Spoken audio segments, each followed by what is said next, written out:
irmãos, com muita alegria, vamos envolver o Gustavo com as nossas melhores vibrações.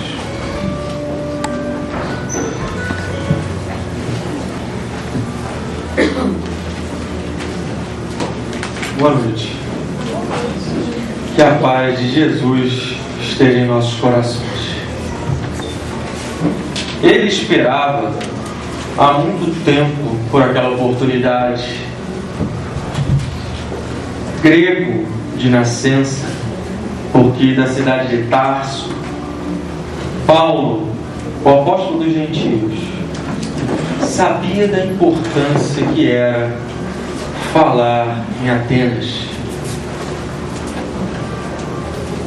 Ele chega à cidade, nos narra Lucas no seu evangelho, como todos os historiadores assim acreditam ser o Atos dos Apóstolos, no capítulo 17, que Paulo chega à cidade alguns dias antes de Silas e de Timóteo, e fala que Paulo, ao observar a cidade, derrama lágrimas. Em minha interpretação, por vários motivos. Um deles, porque aquela cidade era conhecida como a cidade dos deuses. Tal era o número de imagens aos mais variados deuses. Os historiadores falam que existiam mais estátuas representando os deuses do que propriamente pessoas na cidade, tentando, nessa alusão, nos dar uma ideia do que era a quantidade de estátuas. Tinha uma estátua, inclusive, em homenagem ao Deus desconhecido, para que se algum dia conhecessem algum, ali já teria estátua. Mas Paulo, quando entra, ele não se fez de rogar. Ele ia à praça, ele ia às sinagogas, ele disputava o espaço para falar. Mas ele queria, sem dúvida alguma, falar no Areópago. Areópago ficava na parte mais alta da cidade, era a grande corte. Era o local onde se julgava, era o local onde os grandes pensadores da época lá haviam falado, os grandes filósofos. Era o local onde os temas novos eram abordados. Sócrates, 400 anos antes, ali havia falado pela última vez, e ali havia sido condenado. Paulo, então, começa a falar. É convidado por Dionísio para ir ao Areópago, e lá começa a pregar e começa a falar. Começa a falar, obviamente, em função do Deus desconhecido. Menciona a estátua do Deus desconhecido e fazendo dali o elo de ligação, porque ele queria apresentar um Deus que até então não era conhecido. Então ele vem falando, narrando Atos dos Apóstolos, nos mostra muito bem essa passagem, até o momento em que ele fala do triunfador das causas eternas, até o momento em que ele apresenta Jesus como aquele que estabeleceu o fim da relação vida e morte, o fim da relação, ou início da clareza sobre os verdadeiros valores do mundo e os valores do Espírito. Só que Paulo havia se esquecido, que há muito Atenas havia esquecido, havia deixado para trás o idealismo de Sócrates, a beleza das palavras de Platão. Ali o que contava agora era o poder do mundo, a notoriedade, a visibilidade, o poder, quase distante do que buscamos ainda hoje. A notoriedade, quantos e quantos nós não vemos pelo famoso 15 segundos de fama. Mas Paulo continua a falar de Jesus. E aquele homem que estava acostumado às discussões, ao debate, mesmo às pedradas, não estava acostumado para o que vem acontecer. A ironia, as gargalhadas. Aqueles poucos que, por respeito a Dionísio, que era muito conhecido na cidade, ainda ficaram porque precisavam fechar a casa. E quando Paulo, já no final, buscando no fundo da sua alma algum ânimo, quando percebe as gargalhadas, a ironia, as pessoas saindo, ele propõe a Dionísio ainda: vamos fundar uma pequena igreja. Não, não é possível. Muitos compromissos tenho no mundo e não posso. E assim encerra o seu discurso no Areópago.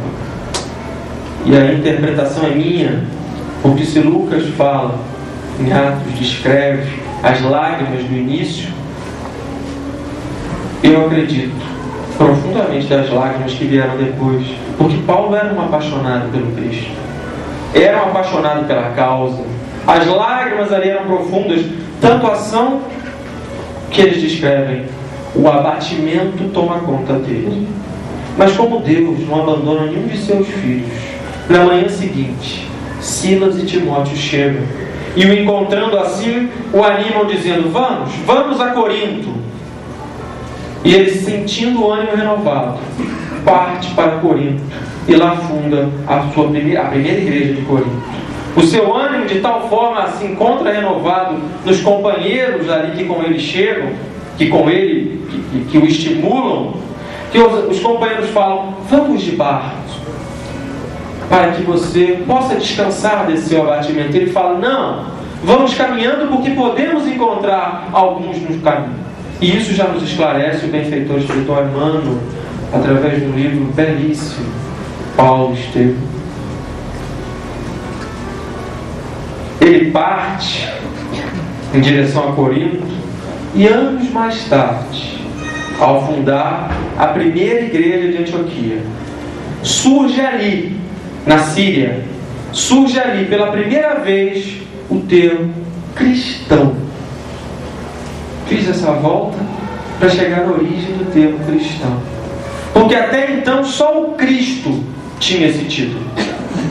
Mas ao fundar Paulo, e aí algumas divergências entre Silas e Timóteo, mas enfim, ao fundar ali Antioquia, Síria, a comunidade, os homens que lá estavam, ao conviver com Paulo, ao perceber as suas atitudes, passam a chamá-lo de cristão. Pela primeira vez, então, o termo é usado. E é interessante que esse termo ele é usado pela semelhança da atitude daqueles homens, a atitude do Cristo. Mas se por um lado, para aqueles ali, seguidores da primeira igreja, era um título, era um valor, para a grande maioria do povo, era um demérito esse título de cristão. Era algo que gerava, de um modo geral, impacto. Dizer: fulano de tal é cristão. Isso gerava um impacto nas pessoas.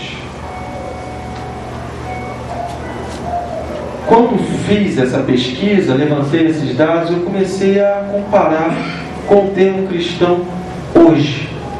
O que o termo cristão hoje ele gera?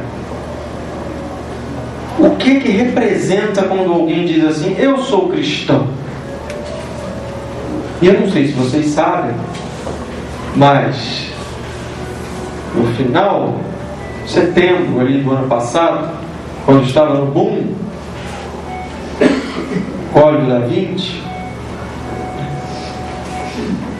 a Veja publica uma pesquisa em que mais de 70% dos brasileiros, independente da religião, se dizem cristãos.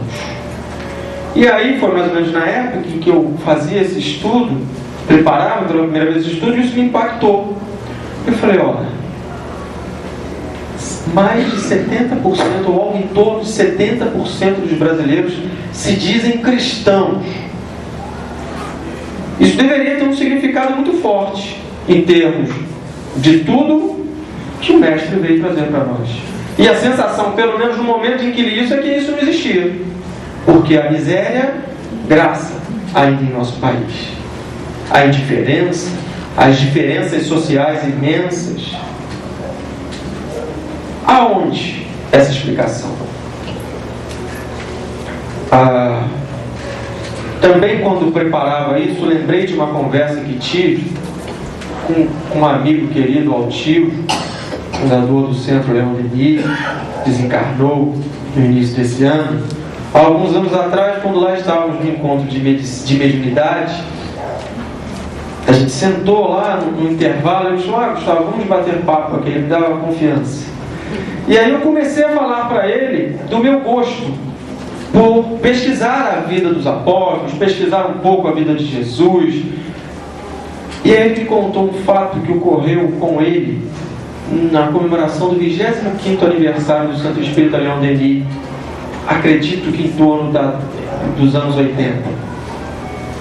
Ele me narrou que, enquanto na manhã, fazendo as orações de agradecimento pela possibilidade do Centro Espírita Leon Denis estar completando 25 anos, enfim, ele, em determinado momento da oração, se vê em desdobramento e vê alguns dos seus benfeitores espirituais.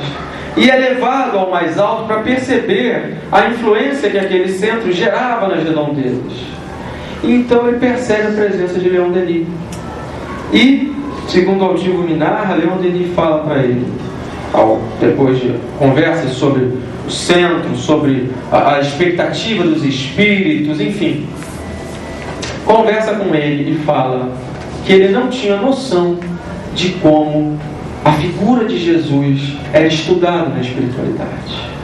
E que para eles, na espiritualidade, não havia como falar de doutrina espírita sem falar de Jesus. E que era necessário, passava essa recomendação ao altivo, que me falava ali também, era necessário nós, cada vez mais, com base nos preceitos da doutrina espírita, aprofundarmos o entendimento da vida de Jesus. E aí, juntando essa discussão boba, que tira o foco do que é a mensagem de Jesus em cima do código da Vinci, que me importa se casou, se não casou, se teve um, se teve dois, se não teve nenhum filho, que importa. Mas isso tira a atenção da mensagem. Sem querer polemizar, mas só aquele quadro que dizem que é uma moça, digamos que seja a opinião de um pintor, por mais genial que seja. Mas também, ali pode estar representado o apóstolo João, que naquela época, muito querido, muito amado, que naquela época contava, segundo os historiadores, com algo em torno de 17 anos. Era natural os jovens daquela época terem cabelo comprido, e ele pode ter querido retratar a inocência através de um olhar classificado por muitos como feminino, mas quando na verdade é simplesmente uma inocência.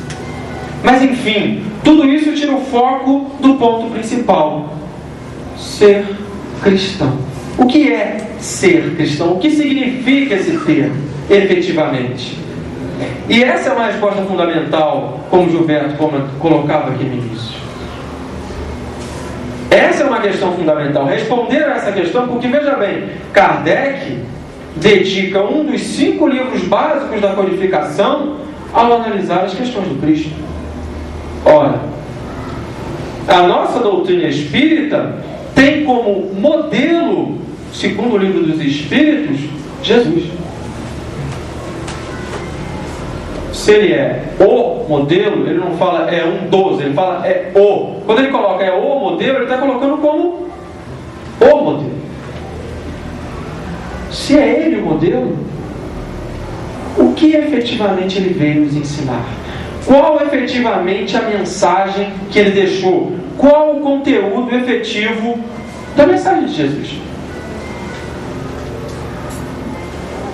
No Aurélio, eu anotei aqui, ele escreve assim: relativo ou pertencente ao cristianismo, que professa o cristianismo, a famosa definição circular, né? Ele não saiu do ponto. Cristianismo, conjunto de religiões cristãs baseadas nos ensinamentos, na pessoa e na vida do Cristo. Religião? Que religião? Jesus criou alguma? Webster, aí perdoem se a tradução não for das melhores, é minha. Aquele que prossegue professa ou segue a religião do Cristo. Ou seja, continuamos sem uma definição. Hans Kuhn, que é um teólogo de origem suíça, já numa idade bem madura, dos 80 anos, por ali, escreve um livro de mais de 600 páginas com o título Ser Cristão. Nesse livro, ao analisar o cristão de hoje e a comparação com Jesus, porque ele é o modelo, eles colocam, com o perdão da palavra, que o cristão de hoje tem um ar balufo, tem um ar sentimental, quilômetros de distância da proposta do Cristo. E aí eu lembrei lá na minha casa que eu falo, na casa espírita que eu colaboro, no Rita de Cássia, lá nos estudos que a gente faz, que a gente colabora lá junto com o grupo, quando a gente faz essa pergunta para as pessoas, aqui não há um debate, mas eu gostaria que cada um também agora usasse no seu silêncio aí na mente e se respondesse: o que Jesus veio ensinar? Porque essa é uma questão que a gente tem que ter na ponta da língua. E aí eu lembrei das respostas que às vezes eu mesmo dei quando estava participando do estudo, ou que eu ouvi quando estava conduzindo o estudo. Ele veio ensinar o amor, ele veio ensinar a justiça, ele veio ensinar a paz. E aí eu lembrei de Hans Kuhn, um ar sentimental, uma imagem de Jesus, quilômetros de distância. Ele chega a dizer que se hoje ele aqui chegasse na Terra, encarnado, vivendo, isso na hipótese lá dele, e mostrassem a ele: olha, essas aqui são as suas igrejas, falassem: não, essa daí não são as minhas. E por isso ele depois foi até proibido de publicar livros ligados a essa questão, né? Porque ele efetivamente não fez e continua a publicar. Mas acabam sendo respostas genéricas, que não dizem nada. O amor, a paz, a humanidade, a justiça. Ora, o homem de hoje não fala isso. Se nós formos nas livrarias, vamos ver centenas de livros de autoajuda que não pregam isso. É importante ser justo, é importante amar ao outro. Não falam isso. Então, não é necessário mais ser cristão. Basta ser humano. Sim. Porque para que ser cristão? Hoje em dia, se nós ligarmos, até os políticos nas propagandas eleitorais falam da importância do amor, da importância do respeito, da importância da importância do amor, da justiça. O ser humano se basta. Só que essa não foi a mensagem de Jesus. Jesus resume a lei no amor: amar a Deus acima de todas as coisas e ao próximo como a si mesmo. Esse é o resumo da lei.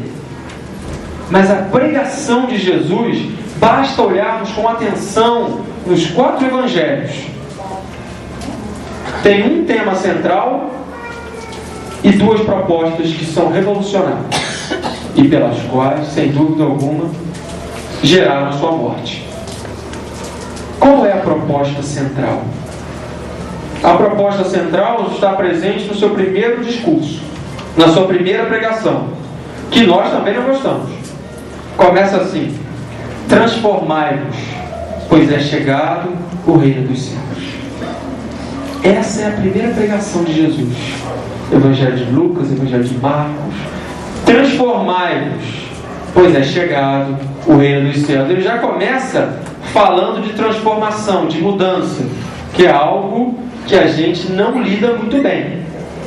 A página de abertura aqui, especial de André Luiz, né? Ela nos cita, tá aqui, eu separei aqui. Ela nos fala da mudança, né? André Luiz, o tempo todo aqui nos falando de mudança: terra, arado, colheita, lagarta, crisálida, borboleta. Ele está falando da constante mudança, que é algo que nós temos dificuldade. Reino de Deus. Reino de Deus é o tema central. Tanto é que todas as parábolas de Jesus começam como: o reino dos céus é semelhante ao Senhor que saiu a semear. O reino dos céus é semelhante a um pai de família que... O reino dos céus... E assim vai. Esse é o tema central. O reino dos céus. Mas as propostas que são revolucionárias não são essas. São duas. Que essa a gente não vê. Perdão das ofensas e amor aos inimigos. Que gera impacto hoje. Não é um tema simples de se falar. Perdão das ofensas e amor aos inimigos. Nós vemos passeata na rua. Vamos fazer uma grande passeata pelo perdão das ofensas? Vamos fazer uma grande passeata por amor aos inimigos? Nós não vemos isso. Nós vamos fazer passeata pela paz. Vamos. Mas quão concreto é essa paz? Aqui. Perdão às ofensas. Ah, bom. Aí é paz. Ok. Amor ao inimigo. Ah, bom. Aí é paz. Aí é justiça.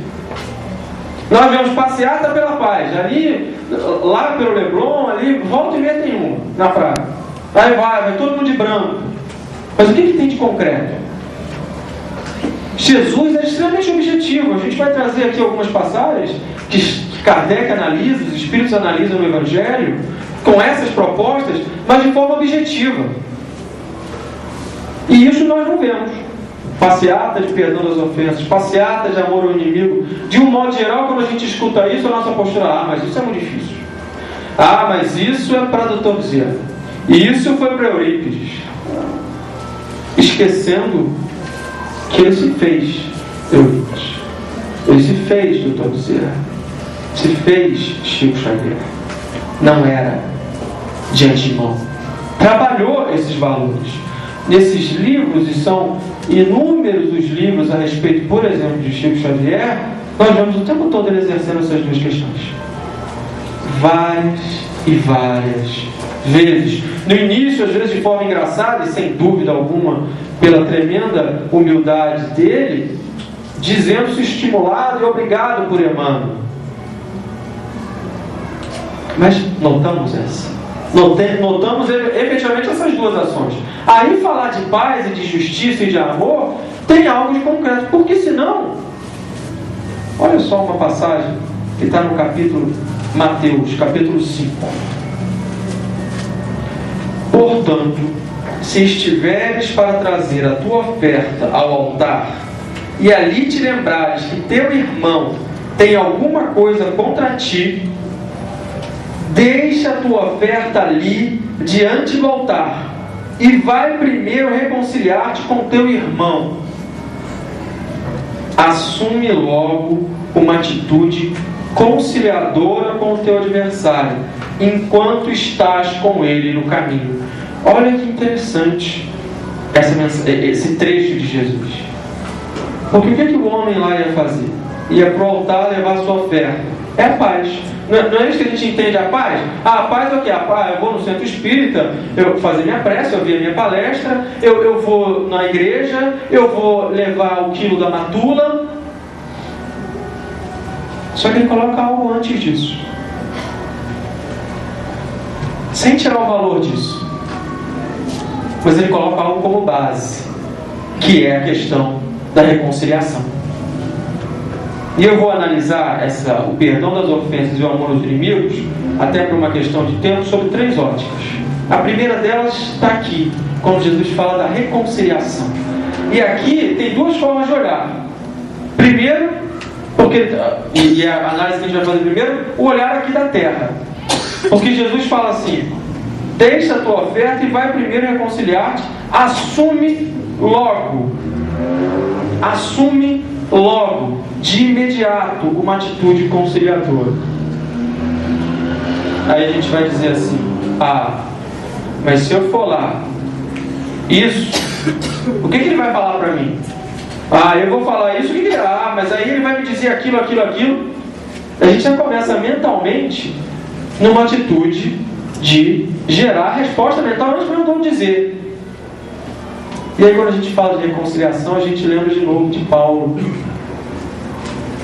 já convertido, havia deixado Damasco já há algum tempo fora, mais de 4 anos Damasco já tinha ocorrido, ele ainda não tinha se encontrado com os apóstolos. E Emmanuel narra isso de forma belíssima em Paulo Estevão, quando ele vai encontrar os apóstolos. Pedro, ao saber de onde ele estava, e apesar da relutância de alguns outros, ele fala: Bartolomeu, vai até a estalagem onde está, naquela época ainda, Saulo, e o traz. E por que Bartolomeu? Porque Bartolomeu não havia conhecido Saulo à época do apedrejamento. Então, para que Saulo não tivesse nenhuma lembrança do seu próprio passado.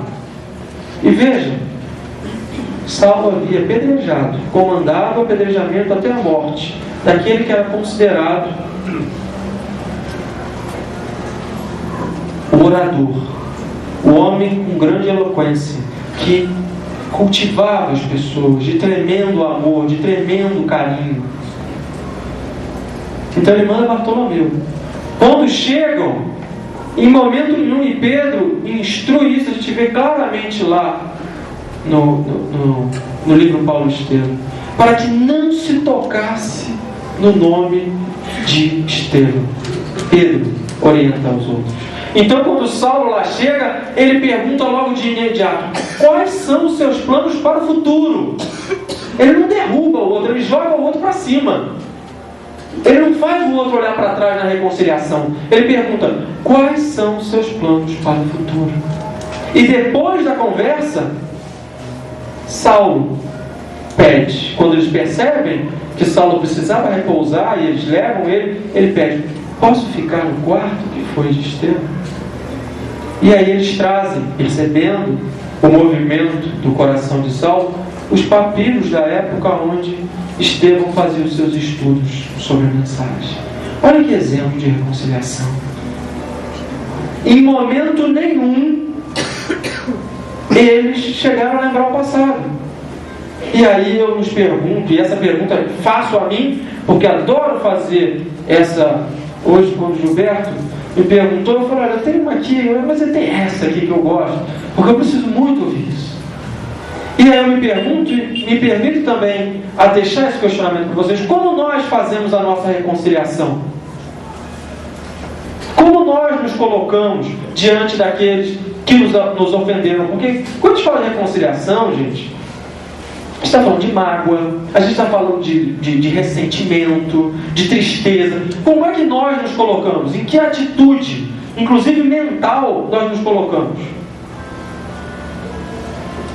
Quando a gente vai no Evangelho, os Espíritos falam para Kardec, ao analisar essa passagem, itens 5, 6 do capítulo 10 do Evangelho segundo o Espiritismo, eles colocam 2 questões principais para a gente poder efetivamente trabalhar a reconciliação.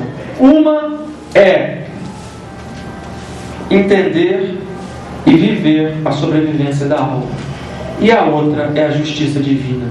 Sem esses 2 pilares, os Espíritos nos deixam entender que efetivamente fica complicado trabalhar a reconciliação. Sem entender a sobrevivência da alma e sem entender a justiça divina, porque Jesus deixa passar isso aqui na sua mensagem, porque reconcilia-te enquanto estás a caminho. Que caminho é esse que Jesus está falando? Aí é o outro olhar. É o olhar do após a morte. É o olhar, reconcilia-te enquanto está encarnado. É mais fácil os 2 aqui do que depois. E a gente já comenta um porquê do depois, mas ainda é porque a gente ainda é muito ranzinho, né? Porque olha só, com a quantidade de informação que a gente tem, vamos pegar André Luiz, Mecanismos da Mediunidade, Evolução em 2 Mundos, ou então a obra toda dele, em que ele narra a sua experiência enquanto espírito ao chegar na pátria, que começa com o nosso lar. Quando ele estabelece a relação lá claramente, espírito, a estrutura espiritual, corpo mental, corpo astral, corpo etéreo, e chegar no corpo físico, ele mostra claramente o caminho da doença. Ele mostra claramente o caminho da doença. O espírito Lourenço Prado, num texto que eu adoro, em Instruções Psicofônicas, que se intitula O Pensamento, obviamente Chico Xavier, ele fala o seguinte, ele classifica doença e saúde, sabe como? Saúde, pensamento alinhado com a lei de Deus. Doença, pensamento em desarmonia com a lei de Deus. Instruções psicofônicas ou pensamento. Chico Xavier. Ora, quando a gente junta isso, que é a informação, com o esclarecimento profundo de André Luiz ao falar da estrutura espiritual, a gente consegue entender que essa mágoa, esse ressentimento vai ficando lá no espírito. Só que lá no espírito, é engraçado, né? Agora eu até aqui o ato falho, né? Vai ficar em mim. Eu sou o espírito, né? Vem passando pelas camadas de perispírito. Vem indo. E a persistir, chega no corpo físico. E aí eclodem as doenças, eclodem os males, dos mais diversos tipos. Hoje em dia a gente já vê alguns médicos, ou alguns ramos, não a medicina ainda, mas a gente já vê ramos e médicos falando das doenças da alma. O que são isso? A gente já vê médicos, não ainda a medicina, mas médicos já associando determinados estados mentais a doenças. Determinados estados mentais a determinados tipos de câncer. Já tem médicos e renomados com pesquisas, com estudos, com trabalhos nesse campo. O Globo Repórter, há pouco tempo atrás, mostrou isso. Estados emocionais, gerando tipos específicos de câncer, médicos ali falando. Ora, até pela lógica, o perdão é para mim. O primeiro beneficiado nessa estrutura toda sou eu. Não é o objeto que eu perdoei. O objeto, com todo respeito, do outro. Mas não é o outro. Sou eu. Eu estou me livrando efetivamente de peso que deixo na minha mente, que me atormenta, que me tira o sono, como a gente fala, que gera gastrite, que gera dor no estômago e por aí afora. Além disso, ainda tem um outro olhar. Por quê? Como espíritas, sabemos da sobrevivência da alma, sabemos da comunicabilidade entre os planos, então sabemos da influência dos espíritos. Gilberto falava aqui a questão do banho frio, sem dúvida. Só que a depender da nossa posição mental, a gente vai ter que ficar no banho frio o tempo todo. Não é verdade? Porque eu vou lá, tomei um banho frio, acordei, despertei, não, aí eu volto de novo para aquele estado mental. Eu vou pegar uma gripe daquelas, se não algo mais sério, de tanto banho frio que eu vou tomar. A medida emergencial é necessária? Sem dúvida. Mas é necessário olharmos e percebermos o seguinte, como espíritas que somos e com a informação que temos. Porque temos muita informação. Kardec, Leon Denis, André Luiz, Emmanuel, não nos falta. E de fonte segura.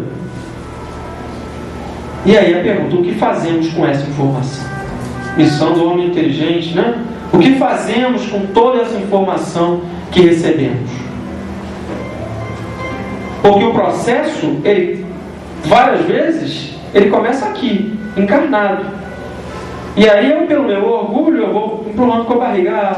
Daqui a algum tempo eu resolvo. Não, deixa passar, deixa acalmar. Deixa acalmar quando eu estou nervoso. Mas quando eu quero me colocar da minha parte, não da parte do outro, mas quando eu quero pedir desculpa ou perdão pelos meus atos, eu não preciso que o outro me peça também. Eu estou pedindo pelo meu, pela minha atitude. Se o outro vai pedir, ou se o outro vai dizer, é verdade, Gustavo, você realmente foi terrível, e não vai assumir a parte dele, é questão do outro, não é a minha. E aí eles falam, né, dos dolorosos processos de influenciação. E colocam que a única forma de vencer isso é superar o próprio ego. Esse é um ponto. E no Céu e Inferno, até anotei aqui, tem vários exemplos de espíritos que relatam isso. Relatam a sua vivência após o desencarne e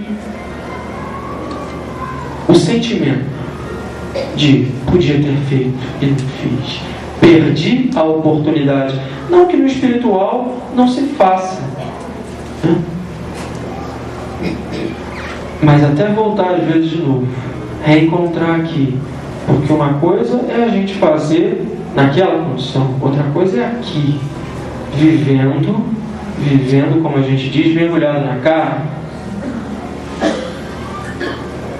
O segundo ponto no olhar sobre perdão das ofensas e reconciliação com os adversários, com os inimigos, é a questão do julgamento. Também de forma extremamente direta, Jesus falou sobre isso. Mateus capítulo 7, ele escreveu assim: como poderás dizer a teu irmão, deixa-me tirar o cisco do teu olho, quando tu mesmo tens uma trave no teu? Hipócrita, tira primeiro a trave do teu olho, e então verás bem para tirar o cisco do olho do teu irmão. Jesus, nesse momento, está se dirigindo aos fariseus, as duas figuras clássicas ali da época, os fariseus e os doutores da lei. Os doutores da lei eram aqueles que se diziam profundos conhecedores da lei e dos ensinamentos. E os fariseus eram aqueles que se diziam os cumpridores fiéis. Por isso esse termo a Jesus. Por isso Jesus usa esse termo e chama ele de hipócritas. Quando dizia, você está julgando o outro, mas você não está nem olhando a tua trave. E essa questão do julgamento é uma questão muito complicada e delicada. Por quê? Porque os Espíritos falam para a gente, no livro dos Espíritos, da importância de analisarmos o erro alheio para não cometermos os mesmos. Eles falam que isso é válido. Não falam? Acho que todos, ou quase todos que estudaram já devem se lembrar dessa passagem.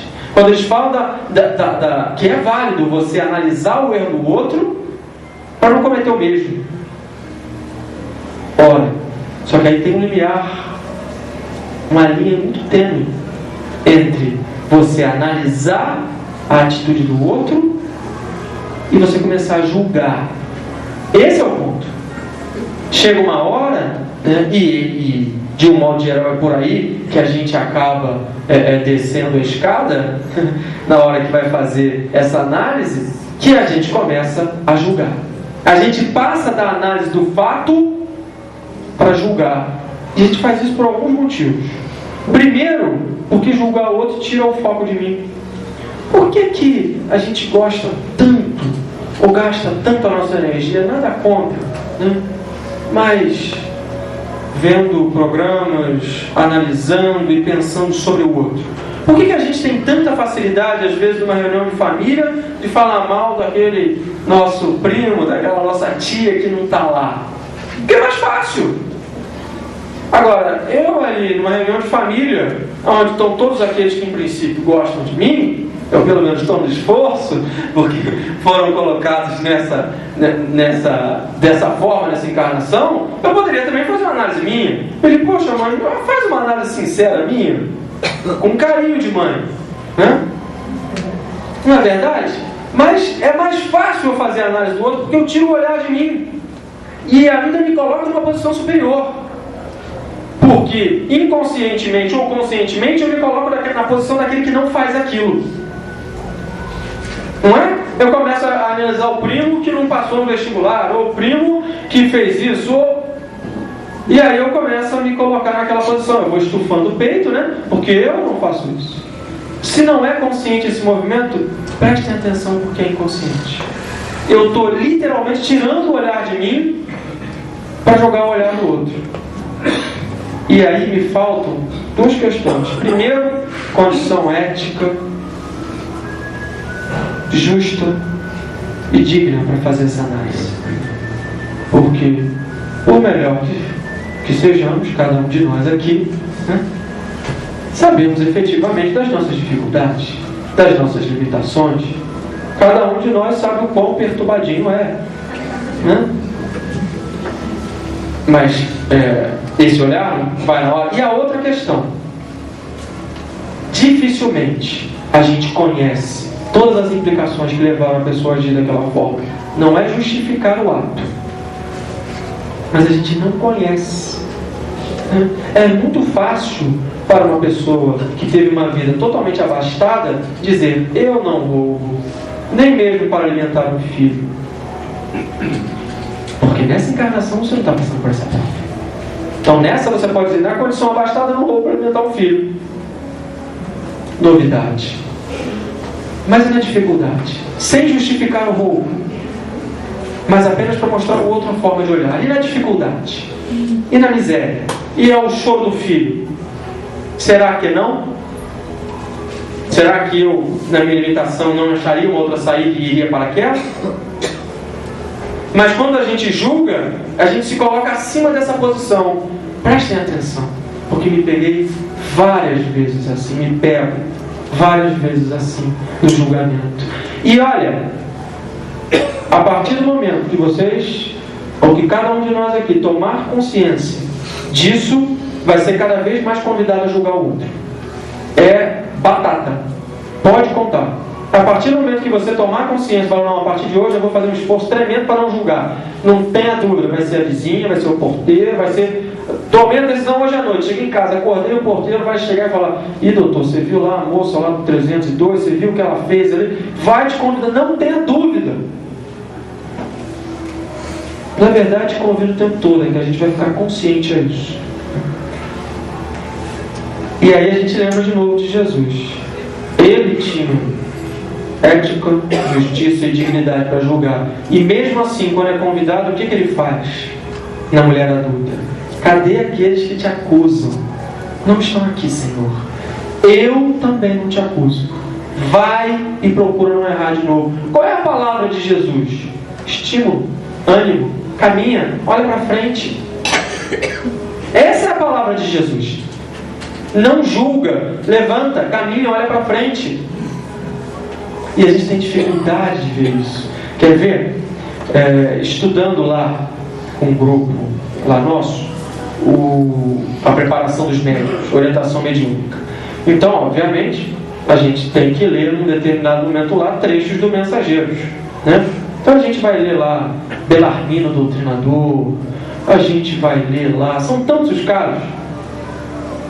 Aí os companheiros que estão lá fazendo estudo, quando leem, falam assim, viu só? Olha aqui, porque aí vê lá o Belarmino, por exemplo, falando, eu não mereço perdão, eu cometi isso, eu cometi aquilo. Aí as pessoas falam assim, viu só? Está no livro de André Luiz. Eu falo, olha a palavra do benfeitor. Sempre, companheiro, não gaste seu tempo em lágrimas. Vamos, olha para frente. O Pai é de misericórdia, sempre dá uma oportunidade ao outro. Mas pela nossa tendência, a gente toma a palavra do Espírito que está na dificuldade ali, no caso citado por mim aqui, o Belarmino, para botar que é isso que a palavra não é. Pode pegar lá, porque eu olhei isso com muito cuidado. Em cada um deles, você vai ver sempre o benfeitor falando, companheiro, amanhã é um novo dia, o Pai te dará nova oportunidade, aprendeste lições valiosas nesses equívocos, sempre botando para cima. Então por que nós vamos querer, numa atitude dita cristã, fazer o contrário? Lembremos que Jesus não diferenciou as pessoas. Ele não escolheu com quem conviver. Ele aceitou aqueles que vieram até ele. Ele não dividia os mesmos hábitos. Quando a gente fala assim, vivia com mulheres de má vida, publicando. Sim, ele aceitava a companhia. Mas isso não quer dizer que ele compartilhava do hábito dessas pessoas. Ele, com a atitude dele, ajudava a transformar o hábito dessas pessoas. E quando perguntava, efetivamente falava. Tanto é assim com a mulher que vai lhe pedir água, ou que ele pede água lá no poço, e que ele fala, você já foi casada 5 vezes? Ela perguntou, ele falou. O outro olhar é o olhar, o terceiro, que talvez seja um dos mais difíceis, que é o olhar da vingança. Olha só o que Mateus escreve no capítulo 5. Ouvistes o que foi dito, olho por olho e dente por dente. Eu, porém, vos digo, não resistais ao que vos queiram fazer. Antes, aquele que te fere na face direita, oferece-lhe também a esquerda.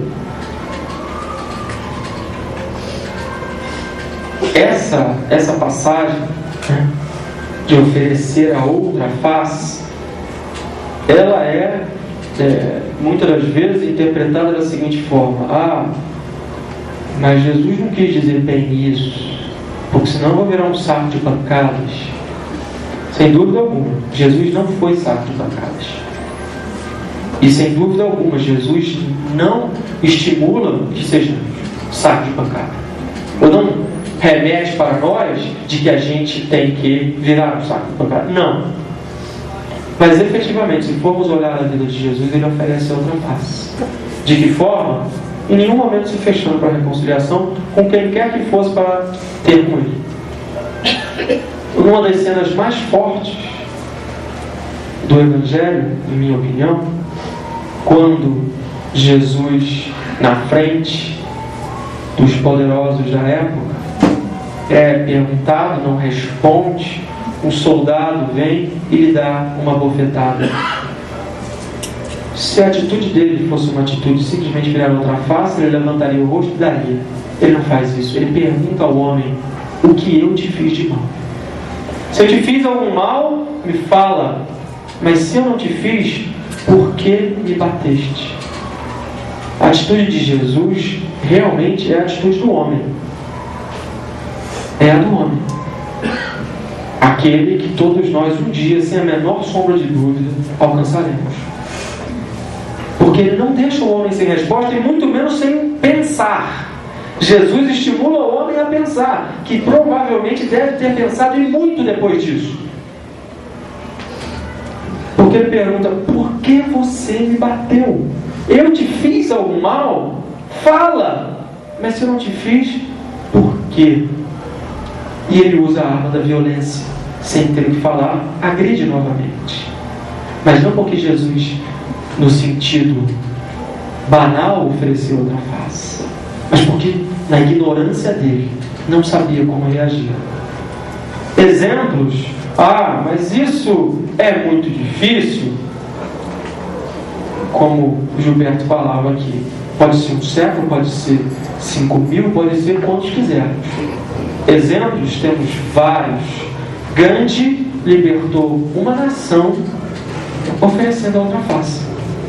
Mas é interessante quando lemos, inclusive a biografia, a autobiografia, o livro que ele mesmo escreve, óbvio, se é autobiografia, ele mesmo escreve, sobre a sua vida. E aí nós vemos um relato extremamente firme, extremamente conciso, extremamente decisivo e decidido, em duas formas. Primeiro, na clareza da sua proposta de não agredir o outro, mas também na firmeza das suas convicções. Ele liberta uma nação sem violência, oferecendo a outra face. E essa é uma pergunta que fica com aqueles que nos magoam e que em determinado momento procuram para reatar o laço, para se aproximar novamente. A nossa posição, como é? E essa é uma reflexão que fica para cada um de nós nessa noite. Como é que nós nos relacionamos com essas pessoas? Nós a ignoramos? Nós a recebemos de braços abertos? Sem braços abertos? Cuidado, não abre muito o braço, porque você pode apanhar de novo. Uma coisa é ser inteligente, suave como as pombas e sagaz como a serpente, ensinava Jesus aos apóstolos. Então, uma coisa é eu ficar atento e alerta para as questões do mundo. Outra coisa é eu me fechar à reconciliação. Portanto, companheiros, quando falamos dos ensinamentos de Jesus, nós falamos efetivamente nessas transformações: a reconciliação, o julgamento, a vingança. Emmanuel, no livro Pão Nosso, e vou ficar devendo um capítulo, assim como Joana de Ângeles, no livro Jesus do Evangelho à Luz da Psicologia Profunda, no capítulo se intitula Vingança. Quando eles analisam esse trecho, eles quase que combinadamente encerram dizendo assim: é verdade, é necessário ficarmos atentas, alertas, para que não sejamos nós sacos de pancada do outro. Mas o fato E N justificativas existem para o cuidado com essa passagem. Mas eles encerram dizendo, mas o fato é que Jesus efetivamente ofereceu outra face. Então essa é uma reflexão importante de ter. Só que para isso tudo, já se aproximando da hora da gente encerrar, é necessário a gente lembrar que não há como eu fazer todas essas transformações em minha vida. Primeiro que isso não é de estado. Mas isso também não quer dizer que eu preciso de 20 encarnações. E outro ponto, não há como fazer isso se eu não iniciar um processo de me conhecer, que é como está lá no Livro dos Espíritos, conclusão 5, Santo Agostinho. Se formos olhar a conclusão 5 do Livro dos Espíritos, Santo Agostinho, nós vamos ver Santo Agostinho falando de 3 momentos da doutrina espírita. E a terceira é o momento voltado para dentro. Para o espírita conhecer a si mesmo. E se não começarmos esse trabalho ontem, a gente vai ficar na superficialidade. E aí Jesus vai continuar sendo para nós um homem que veio pregar o amor, a paz, a justiça, e vai ser algo totalmente solto, porque isso é verdade. Isso é verdade. Só que isso tudo é a conclusão da transformação primeira. A gente vai chegar à paz, à justiça, à compreensão, a partir do momento que eu trabalhar o perdão das ofensas, o amor aos inimigos. E não o contrário, porque é o caminho contrário que a gente quer, que é o mais gostoso. Mas aí a gente lembra de Jesus com os fariseus e com seus apóstolos. Se o seu amor não é ceder dos fariseus, por que os fariseus? Os fariseus amavam os familiares e amavam aqueles que os amavam. Se o seu amor não é ceder dos fariseus, o que você estará fazendo demais? Essa é a questão de reflexão. E para a gente falar de autoconhecimento, que parece ser uma novidade, nem na doutrina espírita é novidade. Porque quando Kardec trouxe isso no Livro dos Espíritos, já há bem mais de 100 anos, isso também não era novidade. Isso estava esquecido, mas isso não era novidade. Antes de Jesus, nas escolas filosóficas da Grécia, voltando lá, começamos na Grécia e vamos encerrar novamente na Grécia, tiveram 3 homens extremamente interessantes e inteligentes que falaram sobre essas questões do autoconhecimento: Epicuro, Diógenes e Zenon. Epicuro, e todos eles analisando como o homem ser feliz. Epicuro era um ricaço e ele dizia o seguinte: para você ser feliz, para o homem ser feliz, ele precisa ter tudo que puder ter e gozar tudo que puder gozar. Essa era a filosofia dele. Isso 400 anos antes de Cristo, ou um pouco mais. Quase diferente do que temos hoje. Passamos mais de 2000 anos e continuamos ainda com várias correntes da sociedade vivendo a filosofia de Epicuro. Depois veio Diógenes, quase junto, dizia o seguinte: não, para o homem ser feliz, ele não pode ter nada que lhe possa ser tomado, e não pode desejar nada que a natureza não lhe possa gratuitamente dar. Era o oposto. Mas percebe que todas as duas focadas no ter. Um é ter tudo, gozar tudo. O outro é não ter nada, não gozar nada. Os filósofos, os estudiosos da época brincam muito com Diógenes, porque conta, os historiadores da época, que ele vivia praticamente nu, né? Porque não ter nada. E aí contam eles brincando que certa vez Alexandre o Grande, conquistador, procura ele, porque diziam que era um homem muito sábio, e encontram ele nu, né? Deitado tomando sol na grama. E aí Alexandre pergunta para ele: e então, Diógenes, Alexandre o Grande, que desejas de mim? Ele fala: eu tenho um desejo. E aí quando ele fala eu tenho um desejo, é aquele espanto. Mas como? Diógenes tem um desejo? Não pode, esse homem vive o que ele fala. Diga-me o teu desejo que eu realizo. Eu desejo que você não me tire o que você não pode me dar. Ele estava fazendo sombra ao sol. Os historiadores brincam porque falam que ele era uma brilhantemente bélica, mas era muito limitado, e ele demora a entender isso, precisando que alguém cutuque ele, você está na frente do sombra. E aí, alguns anos depois, surge a terceira corrente, que é Zenon. Quando ele observa, os espíritos falam isso, relembrando todos eles. Quando eles observam que diversos homens, nas mesmas situações, ou seja, situações semelhantes externas de vida, reagem de forma diferente. E aí ele fala, para o homem ser feliz, independe do ter. Depende de como ele vive cada situação que lhe chega. Pela primeira vez, temos menção na terra de um homem falando do ser, que Jesus depois, com toda a sua grandiosidade, vem enfatizar. Porque a mensagem de Jesus é toda focada no ser. Porque ele não fala para eu perdoar, vingança, ele fala de mim. Ele fala para eu dar, ele não está falando para o outro, não bate quando eu te der outro, não, ele está falando para você oferecer. Quando te pedirem um casaco, dá também a túnica. Quando te pedirem a túnica, dá também o casaco. Se te chamarem para caminhar uma, caminha também duas. A paciência, a tolerância, todos esses valores, mas aí sim de forma concreta. Portanto, caros amigos, a gente chega ao fim da reflexão sobre o ser cristão, e se eu puder deixar algo efetivamente para vocês, pelo menos do que me chega cada vez que eu debruço sobre esse tema, eu deixo a necessidade de transformação como o primeiro discurso, como a primeira pregação de Jesus, da transformação, pois é chegado o reino de Deus. É chegado o reino de Deus quando? Quando nós quisermos, porque é um estado interno da alma, como disse o Gilberto, um século, 1000 séculos. Depende de cada um de nós. É estado de alma, assim como a transformação. Eu não estou aqui para transformar a minha mulher, o meu filho, a minha mãe, meu marido, meu pai. Eu estou aqui para me transformar. Eles são ferramentas.